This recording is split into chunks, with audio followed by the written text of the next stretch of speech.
Paul, Sting, as he has rightly said, look, musicians have to make a living, they have to be paid. So what are Pandora, what are Spotify doing? Are they doing anything in response to what Taylor Swift had said earlier? Yeah, I think as Sting mentioned, I think what this is going to do, it's going to bring, I think, the streaming services and the artist community together a little bit more and talk about really what the royalty rate should be. I mean, the artists are being paid by streaming services. I think it's just a question of, are they being paid enough? And so well, he says equitable, so what does that mean? More. I think he's saying just simply more for the artist. And so what's happening in music consumption today, people aren't even owning music anymore via iTunes. Apple just reported a decline in their iTunes business for the last quarter.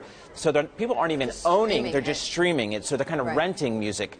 So the model shifted yet again from owning physical albums to owning digital songs to actually now just renting them. So, again, as Sting mentioned, the industry has to evolve, and I think the artist community has to simply say we need to really pay more attention to what we're getting paid by the streaming service. Another older artist, Garth Brooks, actually just came out with some statements on Taylor Swift as well, and we have a quote from what he said. He said, look, quote, songwriters are hurting, so I applaud Miss Taylor Swift, and I applaud everyone for standing up. So that's similar to what you just heard from Sting, right? But, it begs the question, Paul, you've got older established artists who've made millions and millions of dollars, like Garth Brooks, like Sting, the Beatles, Peter Gabriel, by the way, the latter two, who've decided not to let their catalogs be streamed on Spotify.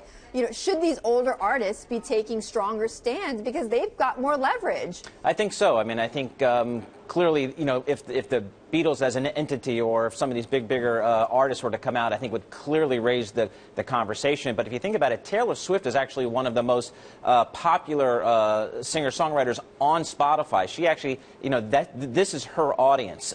So when she takes a stand, it really resonates throughout the world of streaming music as opposed to just heard, right, exactly. So, I think the music industry, artists in particular, are saying, listen, we do not want to repeat the mistake we made 10 or 15 years ago with iTunes, where arguably the music industry really lost control of the content, lost the ability to really monetize the content in the digital world, and now they see the business going to streaming, and I think they're just saying, listen, before this gets too big too quickly, we want to have a big seat at the table and really talk about what is an equitable, split of the fees.